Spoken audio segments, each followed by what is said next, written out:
बच्चों, I am Rashmi your maths teacher. Guys, अगर आपको वीडियो पसंद आ रहा है तो वीडियो को लाइक, चैनल को सब्सक्राइब करना ना भूलें। तो क्वेश्चन नंबर अब देखते हैं हम 21। तो यहाँ हमें क्या करना है, इसको इंटीग्रेट करना है। तो क्वेश्चन में अगर आप देखोगे तो यहाँ 10 स्क्वायर है ना। तो यहाँ पे इस तरह से डिफरेंशिएशन में जैसे होता, अगर यही डी बाई डी एक्स होता तो हम क्या करते, पहले पावर का डिफरेंशिएशन करते, फिर 10 का करते, फिर 2x माइनस 3 का करते। बट इंटीग्रेशन में ऐसा नहीं होता है।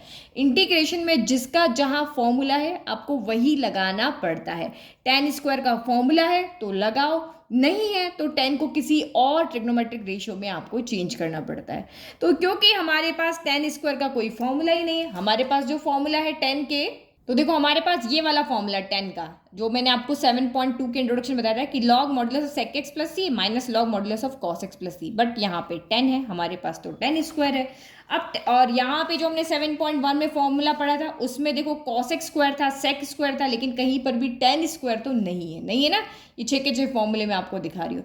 तो अब आप अपने दिमाग पे थोड़ा सा जोर लगा के सोचो कि मैं उस 10 स्क्वायर को किस में चेंज करूँ, कॉस में करूँ, साइन में करूँ, सेक स्क्वायर में करूँ, कॉस एक्स स्क्वायर में करूँ, या इनमें से किसी में करूँ। तो आपने क्लास 10 में फॉर्मूला पढ़ा है कि 1 प्लस 10 स्क्वायर थीटा कितना होता है, सेक स्क्वायर थीटा होता है। ठीक है, तो वहां से हम क्या कर सकते हैं, 10 स्क्वायर को सेक स्क्वायर में चेंज कर सकते हैं और हम ये वाला फॉर्मूला वहां पर यूज कर सकते हैं। ये काम तो हम कर सकते हैं। तो जो सबसे बड़ी प्रॉब्लम हमारे सामने थी कि भाई 10 का अगर मैं यहाँ पे इसको बाय मेथड ऑफ इससे भी कर लेती, मैं जो सब्सटीट्यूशन है, तो 2x माइनस 3 को अगर मैं यहाँ t मान लेती तब भी ये 10 स्क्वायर t हो जाता और ये सॉल्व नहीं होता। तो इस तरीके से जैसे मैंने अभी आपको सोचना बताया, आपको वैसे सोचना है कि भाई इसका फॉर्मूला है कि नहीं। क्योंकि एग्जाम में जब क्वेश्चन आएगा तब आपके दिमाग में ये नहीं आएगा कि ये 7.2 एक्सरसाइज में से आया है या मेथड ऑफ सब्सटीट्यूशन से इसको सॉल्व करना पड़ेगा, ऐसे नहीं आएगा। क्वेश्चन को देख के आपको समझना पड़ेगा। तो 10 स्क्वायर का कोई फॉर्मूला नहीं है, तो यहां पे लिखोगे वी नो दैट कि 10 स्क्वायर थीटा जो होता है वो क्या होता है, सेक स्क्वायर थीटा माइनस 1, या 1 plus 10 square theta equal to sec square theta होता है। तो इसको हमने इधर भेज दिया। तो इसकी जगह हम वैल्यू को पुट कर लेते हैं। इंटीग्रेशन ऑफ आपका कितना हो गया, सेक स्क्वायर थीटा की जगह क्या है 2x माइनस 3 और माइनस का 1 हो गया, और ये हमारा 10 स्क्वायर की जगह पूरा हो गया dx। अब आप इसको क्या कर सकते हो, dx को इसके पास अलग, इसके पास अलग यहाँ पे लेके जा सकते हो। तो ये इंटीग्रेशन ऑफ आपका क्या हो गया, sec square 2x minus 3 dx हो गया, और ये माइनस इंटीग्रेशन ऑफ 1 है तो यहाँ ओनली dx हो गया। अब आप यहाँ पे डायरेक्ट इनका इंटीग्रेशन कर सकते हो क्योंकि ये आपका लीनियर फंक्शन है। तो लीनियर फंक्शन में आपको पता है कि सेक स्क्वायर का लगा देंगे, फिर इसका डिफरेंशिएशन करके जो भी टर्म आएगी उससे हम डिवाइड करेंगे। उस मेथड से भी कर सकते हो। ये तो आपका डायरेक्ट x हो जाएगा, और अगर आप चाहो कि नहीं मैं तो इसको बाय मेथड ऑफ सब्सटीट्यूशन से करूँ तो 2x माइनस 3 को आप t लेकर के भी यहाँ पे काम कर सकते हो। देखो अगर आप यहाँ पे 2x माइनस 3 को t लेते हो तो डिफरेंशिएशन करने के बाद आपका क्या बचेगा, 2 बचेगा, x का 1, कांस्टेंट का 0, तो 2 dx इक्वल टू क्या हो जाएगा, dt हो जाएगा। तो dx इक्वल टू क्या हो जाएगा, यहाँ पे dt बाय 2 हो जाएगा। तो वैल्यू रखोगे तो ये आपका कितना हो जाएगा, सेक स्क्वायर t और 1/2 आगे आ जाएगा। तो इस तरह से भी आप कर सकते हो, वैसे भी कर सकते हो। तो मैं इसको डायरेक्ट कर देती हूँ क्योंकि हमें फॉर्मूला पता है, तो मैं यहाँ पे लिख लेती हूँ integration of sec square x हमारा यहाँ पे होता है 10x प्लस सी। तो यहाँ पे लिख लेते हैं 10x प्लस सी, ये फॉर्मूला होता है, हम डायरेक्ट फॉर्मूला यहाँ पे लगा रहे हैं। तो ये आपका यहाँ पे क्या हो गया, integration of sec square x क्या होगा, तो ये आपका 10x की जगह पे क्या है 2x माइनस 3, और 2x माइनस 3 का आप डिफ्रेंशिएशन करोगे तो कितना आ रहा था, 2 आ रहा था, तो डिवाइड में आपका 2 हो जाएगा, और माइनस का x प्लस का आपका यहाँ पे कितना हो गया, c हो गया। तो ये देखो सिंपली हमारे बाय जो हमारा फर्स्ट फॉर्मूला वाला मेथड था उसी से हमारा यहाँ पर काम हो गया। और मेथड सब्स्टिट्यूशन करना है तो भी मैंने आपको यहाँ पे सिखा दिया। बड़ा घूम के जाओगे, पहले टी रखोगे फिर वैल्यू रखोगे, तो इससे अच्छा यहाँ पे काम हमारा सीधा हो गया। नाउ 22, तो हमेशा यहाँ पे ऐसे ही हो रहा, कॉम्प्लिकेटेड पहले दे रहे हैं और इजी बाद में दे रहे हैं। अब तो आपको सिंपली पता है कि भाई तो सेक का तो मेरे पास फॉर्मूला होता है, बट अंदर जब लीनियर इक्वेशन हो तभी आप ये वाला डायरेक्ट मेथड लगा सकते हो। तो ये आपका यहाँ पर क्या हो गया, sec square 7 minus 4x dx है। तो दोनों मेथड से कर लेते हैं, ठीक है। तो ये हम यहाँ पे मेथड 1 लिख लेते हैं। तो मेथड 1 में हम लगा रहे डायरेक्ट फॉर्मूला। डायरेक्ट फॉर्मूला हमारे पास क्या है, integration of sec square x क्या होता है हमारा 10x प्लस आपका c होता है। अब डायरेक्ट फॉर्मूला तो क्यों मैं उसमें जाऊँ, पर दोनों बताते हैं, ठीक है। तो इंटीग्रेशन ऑफ सेक एक्स क्या हो जाएगा, तो ये हो जाएगा 10, एक्स की जगह क्या है 7 माइनस 4x है। नाउ आप डी बाई डी एक्स करो यहाँ पे 7 माइनस 4x का, तो 7 का तो हो जाएगा 0 माइनस 4 और x का 1 हो गया, तो यानी यहाँ से कितना आया -4। तो यहाँ पे आप क्या करोगे -4 से डिवाइड कर दोगे और ये प्लस c, तो ये सिंपली हमारा यहाँ पर आंसर हो गया। तो इसको हम लिखेंगे कैसे, माइनस का 1/4 10 7 माइनस 4x प्लस आपका c हो गया। अब हम इसको करते हैं हमारे दूसरे मेथड नंबर 2। तो यहाँ तक तो आपका वही है, तो यहाँ लेट करो कि 7 माइनस 4x यहाँ पे क्या है आपका t है, तो डिफ्रेंशिएट करोगे तो माइनस का 4 dx इक्वल टू क्या होगा dt हो जाएगा। पर हमारे पास तो इधर माइनस का 4 नहीं है, तो क्या करें इसको इधर भेज देते हैं, तो dx इक्वल टू माइनस का 1/4 dt हो गया। अब आप यहाँ वैल्यू को रख लो, अब आपकी इच्छा है आप किससे करो, तो सेक स्क्वायर तो एज इट इज रहा, 7 माइनस 4x की जगह पे हमने क्या रख दिया t रख दिया, और ये माइनस का 1/4 आगे चला गया और ये आपका dt हो गया। तो ये माइनस का 1/4 सेक का क्या हो जाएगा tan t plus c, value रख दो, माइनस का 1/4 tan t कितना है आपका 7 माइनस 4x प्लस आपका c। देखो इससे करो या उससे करो एक ही बात है ना, इजी। आंसर तो दोनों के सेम ही आ रहे हैं ना, वो देखो ऊपर ये देखो नीचे, ये सबसे ऊपर आंसर ये सबसे नीचे आंसर सेम।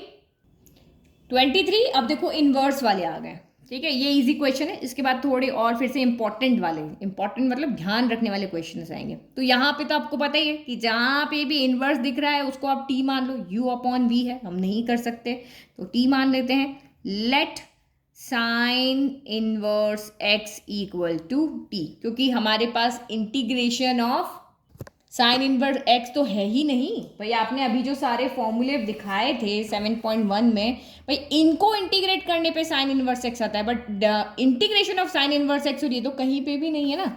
तो ठीक है, तो हमने साइन इनवर्स x को यहाँ पे क्या मान लिया, t मान लिया। अब आपको यहाँ पे क्या करना है, डिफ्रेंशिएट करना है। तो करो, डिफ्रेंशिएट करोगे तो 1 upon in root of 1 minus x square equal to d t by d x होगा, तो मैंने डी एक्स यहाँ ले लिया, डी टी इधर रख दिया। अब आप इस क्वेश्चन को ऐसे देख सकते हो, कैसे देख सकते हो, integration of 1 upon in root of 1 minus x square d x, और अच्छा डी एक्स हम पहले नहीं लिख सकते ना, डी एक्स तो लास्ट में होता है, तो यहाँ साइन इनवर्स एक्स लिखो फिर, ठीक है, ये इसको छोड़ो, यहाँ लिखते हैं साइन इनवर्स एक्स और ये डी एक्स। तो ये पूरा और ये पूरा क्या बन रहा है आपका डी टी, और ये साइन आपका इनवर्स टी हो गया, ठीक है। तो चलो करो इंटीग्रेशन। सबसे पहले देखो 1 upon 1 minus x square d x कितना है आपका डी टी है, तो यहाँ हमने डी टी लिख दिया, और साइन इनवर्स एक्स जो था वो पूरा का पूरा हमारा टी है, तो ये हमारा टी हो गया, क्योंकि साइन इनवर्स का तो फॉर्मूला ही नहीं होता, जब फॉर्मूला ही नहीं होता उसको इंटीग्रेट करेंगे कैसे, तब भी जहां पर भी आपको इनवर्स दिखता है उसी को टी मानना, ये सोच लो, क्योंकि हमारे पास इनवर्स में कोई फॉर्मूला अभी तक तो नहीं है, आगे आएगा जब देखा जाएगा।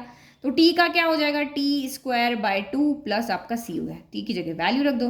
तो हमने घुमा करके अपना इंटीग्रेशन साइन इनवर्स का कर ही लिया, साइन इनवर्स एक्स का whole square divided by 2 plus C, तो ये हमारा यहाँ पे क्या हो गया, आंसर हो गया। कौन सा, ये वाला लास्ट वाला आंसर नहीं, ये हमारा इंपॉर्टेंट वाला क्वेश्चन है, ये तो बहुत ईजी है ना। ईजी कैसे है, क्योंकि आपको सिंपल पता है डिनोमिनेटर को हमें टी लेना है, क्योंकि यू अपॉन वी वाला मेथड यहाँ लगेगा नहीं। लेकिन एक चीज़ यहाँ पे देखो, 2 cos x माइनस का 3 sin x upon 6 cos x plus 4 sin x, तो मुझे इसको यहाँ पे क्या करना है, टी लेट करना है। तो देखो अगर मैं यहाँ पर 2 कॉमन ले लेती हूँ, तो 2 कॉमन ले लेंगे तो ये 3 बन जाएगा, ये 2 बन जाएगा, तो इसके जैसा का जैसा थोड़ा कुछ मुझे यहाँ पे दिख जाएगा, तो फालतू में क्यों टी को 2 को साथ में लेके चलें। अगर नहीं भी लोगे ना तब भी आपका आंसर राइट है। चलो मान लो हमें तो वो दिमाग में नहीं आया कि भाई 2 कॉमन ले, हम तो जो है उसी को टी मान लेते हैं। तो let 6 cos x plus 4 sin x equal to आपका t है। तो डिफ्रेंशिएट करो अब यहाँ पे, तो D by d x of cos x क्या होता है, साइन एक्स होता है, सॉरी माइनस का साइन एक्स होता है, तो -6 आपका क्या हो गया, साइन एक्स आ गया। फिर D by d x of sine x क्या होता है, तो कॉस एक्स होता है, तो 4 cos x इक्वल टू, और ये डी एक्स को भी यहीं लिख लेते हैं, और ये हमारा डी टी हो गया। अब डी एक्स लगाए तो ब्रैकेट लगेगा। अब आप यहाँ पे सोचो मुझे इसकी वैल्यू लानी है, तो ये cos x के साथ 2 होना चाहिए, sin x के साथ -3 होना चाहिए। तो अब आपके दिमाग में बत्ती जलेगी कि ये वैल्यू तो आ ही नहीं रही है, तो कुछ कॉमन लेना पड़ेगा। तो आपने यहाँ से 2 कॉमन लिया, तो हम cos x को पहले लिख लेते हैं, जैसा यहाँ है वैसा बना लेते हैं। 2 बाहर आ गया, 2 अंदर गया, 2 cos x, फिर आपका माइनस का 3 बच गया, माइनस का 3 sin x, और ये dx इक्वल टू कितना हो गया, dt हो गया। अभी 2 भी हमें यहाँ नहीं चाहिए, क्योंकि ये न्यूमरेटर में तो 2 कहीं है ही नहीं, 2 को उधर भेज दो। 2 cos x माइनस का 3 sin x dx equal to आपका कितना हो गया, dt/2 हो गया। तो चलो रखे वैल्यू, ये आपका t है, ये आपका dt/2 रखो अब क्वेश्चन में वैल्यू। तो कलर चेंज, तो ये आपका न्यूमरेटर यहाँ पे क्या हो गया, dt/2, तो 1/2 आगे ले लिया, ये हमने dt रख दिया। अब डिनोमिनेटर में हमें क्या रखना है, t रखना है, तो डिनोमिनेटर के लिए 1 करना पड़ेगा, तो ये आपका यहाँ ईजी हो गया। अब 1/t का क्या होता है, तो log t होता है, तो log modulus of t plus आपका c हो गया। बस अब आप यहाँ पे वैल्यू रख दो, तो ये हो गया log मॉड्यूलस ऑफ t कितना है, तो t आपका यहाँ पर है हाँ, तो t हमारा है यहाँ पर 6 cos x plus 4 sin x modulus खत्म और प्लस c। तो ये हमारा आंसर हो गया। जिसने ये लेट किया है तो ये आंसर आएगा, और जिसने यहाँ पे 2 कॉमन लेकर के और इसको लेट किया था, ये 2 cos x, यहाँ 3 cos x plus 4 sin x को 2 बाहर ले लिया, तब भी dt/2 आपका यहीं पर आना था, है ना। तो ये भी आंसर राइट है और वो भी आंसर राइट है। जब आप यहाँ पे क्या करोगे, इसमें से आप यहाँ पे 2 कॉमन लोगे, तो 2 कॉमन लोगे तो कितना बचेगा, 3 cos x plus 2 sin x। तो जिसने इसको यहाँ पे t लिया, 1/2 यहाँ पे पहले ही बाहर कर दिया और इसको t लिया है, तो उसका आंसर जो आएगा वो यहाँ पे 3 cos x plus 2 sin x आएगा, और मैंने इसको t लिया है तो मेरा आंसर यहाँ पे ये आ रहा है। तो पीछे जो आंसर है ना एनसीईआरटी बुक में, उसने क्या किया है, t को बाहर ले लिया और इसको t लेट किया है, तो वो आंसर है। तो आप चाहो तो कॉमन लेकर के और आंसर में रख दो, ये भी आंसर राइट है और ये भी आंसर आपका यहाँ पर क्या है, राइट है। आपको आंसर क्या पीछे से मैच करने होते ना, इसलिए मैं आपको कह रही हूँ, एग्जाम में कोई एनसीईआरटी बुक के पीछे के आंसर मैच करके नहीं दिखेगा, राइट है तो राइट है। तो 25 देखो, 1/cos² 1 माइनस 10x का होल स्क्वायर। अब फिर से दिमाग लगाओ, किसको हम लेट करें, नीचे 2 ट्रिग्नोमेट्रिक फंक्शन है, तो आपका दिमाग अगर कह रहा है कि मैम आप cos² को यहाँ पर t लेट करो, तो इसका डिफ्रेंशिएशन जब आप करोगे तो cos x का क्या होगा, यहाँ पर 2 cos x माइनस आएगा ना, cos x का माइनस sin x होता है, तो ये आपका यहाँ पर क्या हो गया 2 cos x, और cos का करोगे तो माइनस साइन, तो ये हो गया 2 sin, ये आपका dx इक्वल टू dt हो गया। बट देखो मेरे पास तो ये ना cos है यहाँ पे, ना आपका यहाँ पे साइन है, तो इसका मतलब cos को तो आप ट्राई करो, है ना, आपका मन जो कह रहा है वो ट्राई करके देखो। तो ये मेथड तो यहाँ पे मेरा नहीं बैठ रहा, तो अब मेरे पास जो दूसरा बचा है उसी को लेट करना पड़ेगा। तो देखो लेट 1 माइनस, देखो मुझे आंसर पता है बट मैं आपको दोनों ओपिनियन दिखा रही हूँ कि ये लोगे तो क्या होगा, ये लोगे तो क्या होगा। तो 1 माइनस 10x इक्वल टू हमने t ले लिया। अब इसको आप यहाँ पे डिफ्रेंशिएट करो, तो 1 का डिफ्रेंशिएशन तो क्या हो जाएगा 0, और आपका यहाँ पे 10x का क्या होगा, तो ये आपका यहाँ पर हो जाएगा sec²x, 10 का यही होता है sec²x, और ये आपका dx भी मैं यही लिख देती हूँ dt हो गया। तो इसका मतलब आपको यहाँ पे माइनस नहीं चाहिए, हम माइनस को इधर ले जाते, तो sec² dx इक्वल टू कितना हो गया, माइनस का dt हो गया। तो बट हमारे पास तो sec² यहाँ है ही नहीं, हम वैल्यू रखेंगे कहाँ से, इसको हमने t मान लिया, ये t में चला गया, कॉस हम लाएं कहाँ से। तो आप यहाँ पे क्या कर सकते हो, एक तो या तो यहाँ चेंज कर सकते हो या यहाँ चेंज कर सकते हो, ये sec² है तो आप 1/cos को क्या कर सकते हो, sec² लिख सकते हो, या फिर आप यहाँ पे चेंज कर दो कि sec को 1/cos में चेंज कर दो, कहीं भी चेंज कर लो, चाहे क्वेश्चन में चेंज करो चाहे यहाँ चेंज करो। तो अगर मैं sec को करूँगी तो 1/cos² dx equal to minus का dt हो जाएगा, और ना करे तो यहाँ चेंज कर लेते हैं, तो यहाँ चेंज करोगे तो क्या होगा, 1/cos को ऊपर लेके जाओगे तो क्या होगा, sec² dx हो जाएगा, और नीचे क्या होगा 1 माइनस 10x का होल स्क्वायर। अब यहाँ पे तो कुछ भी चेंज करे जैसा दिख नहीं रहा था ना, तो ऊपर cos था ना साइन था, ना हम इनसे cos साइन ऊपर बना सकते थे, तो ये हमने कर लिया। अब आप यहाँ पे करो चेंज, तो ये आपका sec² dx तो क्या हो गया आपका sec² dx माइनस का dt, तो माइनस तो आगे ले लेते हैं, और ये आपका dt हो गया, और 1/1 माइनस 10x का होल स्क्वायर, 1 माइनस 10x कितना है t, तो ये आपका 1/ कितना हो गया t² हो गया। अब डिनोमिनेटर में t पे कोई पावर है तो हम उसको डिफ्रेंशिएट नहीं इंटीग्रेट नहीं कर सकते, तो हम इसको ऊपर लेके जाते हैं, t की पावर -2 dt हो गया। अब -2 का करो यहाँ पर, माइनस t की पावर -2 + 1 -2 + 1 प्लस आपका यहाँ पे क्या हो गया c हो गया। ठीक है, चलो अब हमें इसको थोड़ा सा सॉल्व करना है, तो ये हो गया -t की पावर -1 और नीचे भी -1 प्लस c हो गया, माइनस माइनस मिलके क्या हो गया प्लस हो गया, तो ये t की पावर -1 प्लस आपका c हो गया, t की पावर -1 तो 1/t प्लस आपका c हो गया। भाई ऊपर तो नेगेटिव रख नहीं सकते, तो ये हो गया। अब t की वैल्यू रख दो, t की वैल्यू कितनी थी 1 माइनस 10x थी, तो 1 माइनस 10x प्लस आपका यहाँ पे क्या आ गया c आ गया। ठीक है, तो ये हमारा यहाँ पे क्या हो गया, फाइनल आंसर हो गया। अब क्वेश्चन नंबर 26 बहुत इजी है, इजीली आपको आइडिया लग जाएगा। डिनोमिनेटर में जो है उसी को हमें टी लेना है। क्यों? क्योंकि अगर आप कॉस को लोगे तो कॉस का यहाँ पे साइन होना चाहिए डिफरेंशिएशन, लेकिन साइन तो यहाँ पे है नहीं, तो इसीलिए हमें तो यहाँ पे मिलेगा नहीं ना इसका डिफरेंशिएशन। बट अगर आप यहाँ रूट एक्स को टी लेते हो तो रूट एक्स का 1/2 रूट एक्स होता है, तो 1/√x तो यहाँ पे है, तो हमें मिल जाएगा। तो मैं ऊपर वाले को ले रही हूँ ना, इस वाले को हम यहाँ पे टी मान रहे हैं, तो यहाँ लिखो let root x equal to हमारा टी है। तो डिफ्रेंशिएट करो इसको, डिफ्रेंशिएट करोगे तो क्या हो जाएगा, रूट एक्स का 1/2 रूट एक्स, डी एक्स भी इधर ही लिख ले रहे हैं, इक्वल टू आपका डी टी हो गया। तो मेरे पास यहाँ 2 नहीं है, 2 नहीं है तो 2 को उधर भेज दो, तो 1/√x D x equal to कितना हो जाएगा, 2 डी टी हो जाएगा। 2 इधर चला गया।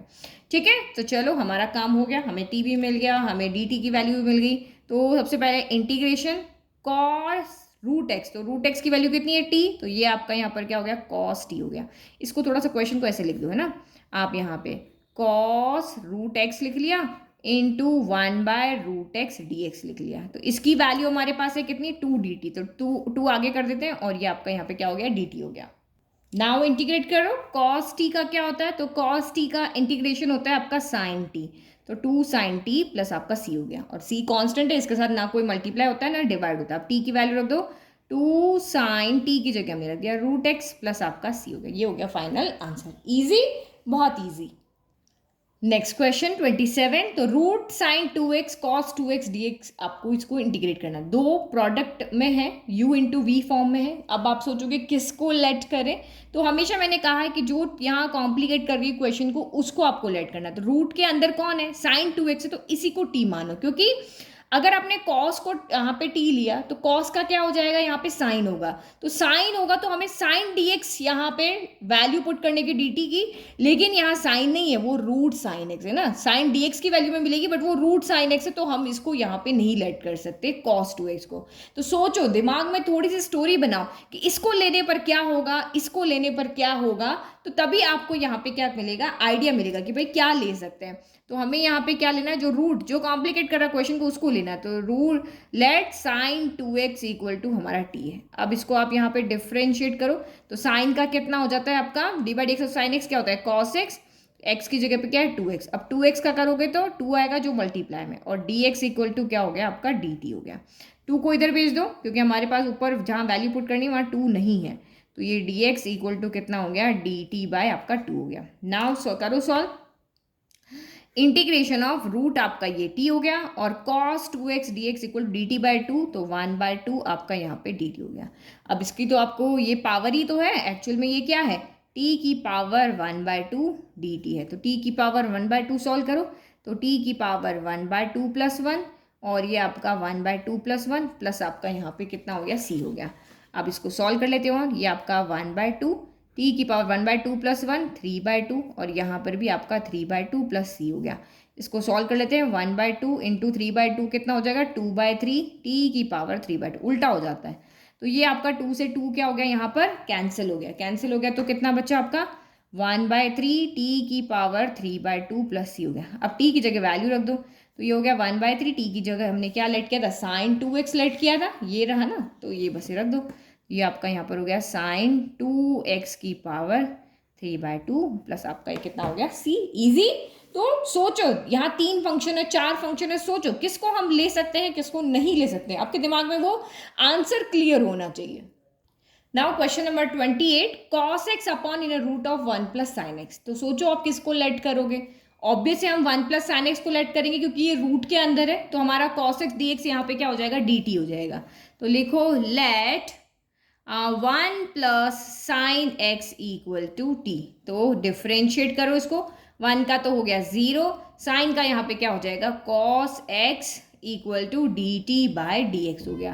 तो दिस इम्प्लाई डी एक्स को उधर लेके चले जाओ, तो cos x d x equal to आपका डी टी हो गया। ठीक है, तो न्यूमरेटर पूरा डी टी हो गया और नीचे क्या हो गया, रूट टी हो गया। तो 1/√t का तो आपको आता ही है इसको सॉल्व करना, तो ये आपका हो गया in root of 1/1 in root of 1 plus sine x की जगह रखा t, और कॉस एक्स डी एक्स की जगह रखा डी टी। अब रूट में तो हमें इंटीग्रेशन करना आता नहीं है, तो इसको ऊपर ले जाएंगे, t की पावर 1/2 dt माइनस, है ना, यहाँ नीचे क्या था, टी रूट टी मतलब टी की पावर 1/2, 1/2 ऊपर गया तो माइनस का 1/2 यहाँ पर हो गया।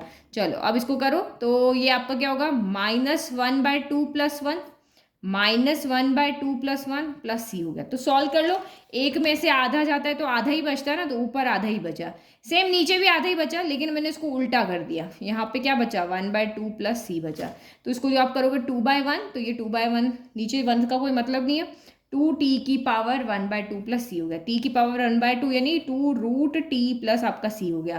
तो इसका मतलब t की जगह वैल्यू रख दो 1 + sin x और ये प्लस c। ईजी, बहुत ईजी क्वेश्चन है। आपको बस यहाँ पे अगर t ढूंढना आ गया तो बहुत ईजी है।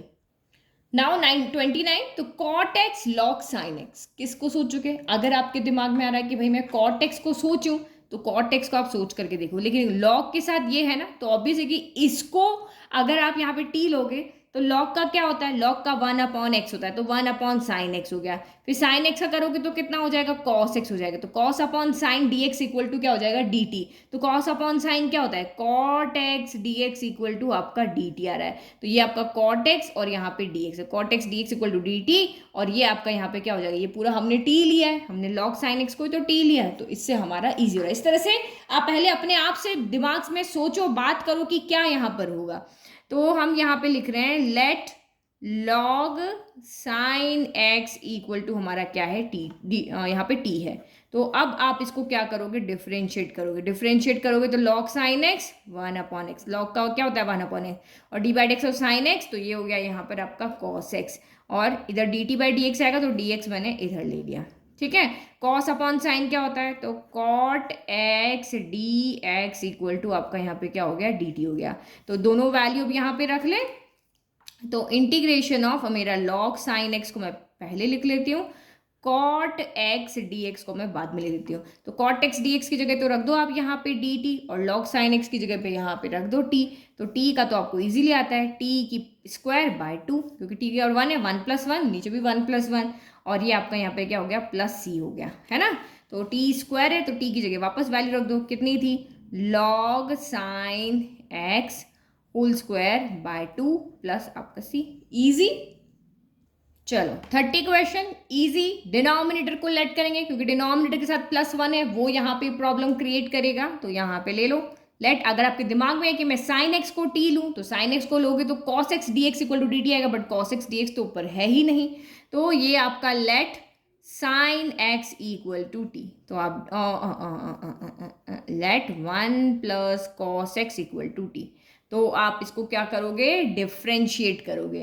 तो डिफ्रेंशिएट करोगे तो क्या होगा, 1 का तो 0, cos x d/dx of cos x क्या होता है, माइनस का sin x, तो माइनस का sin x dx हम इधर ले आते हैं इक्वल टू dt। तो यहाँ से हमें क्या मिला, माइनस का sin x dx equal to dt मिला, बट माइनस साइन तो यहाँ पे है नहीं, तो माइनस उधर भेज दो, तो ये हो गया आपका sin x dx equal to minus का क्या हो गया, dt हो गया, ठीक है। वैल्यू रख दें, तो यहाँ पे आप देखो sin x dx equal to minus का dt, तो माइनस आगे रख लेते हैं, और ये आपका यहाँ पे dt हो गया, ठीक है। फिर 1/1 + cos x हमने t लिया था, तो ये t हो गया। 1/t का तो आपको आता है, कभी कभी बच्चे क्या कंफ्यूज आते हैं कि यार हमें ना t² t³ सबको ऊपर ले जाते हैं, तो वो t को भी ऊपर ले जाते हैं, नहीं, लेकिन 1/t का हमारे पास फॉर्मूला है, तो उसको ऊपर नहीं ले जाएंगे, तो log आपका यहाँ पे क्या हो जाएगा, मॉड्यूलस ऑफ t प्लस आपका c हो जाएगा। अब आप यहाँ पे t की वैल्यू रख दो, तो माइनस का log, और यहाँ मॉड्यूलस में क्या रखेंगे, 1 + cos x + c हो गया। ये हमारा यहाँ फाइनल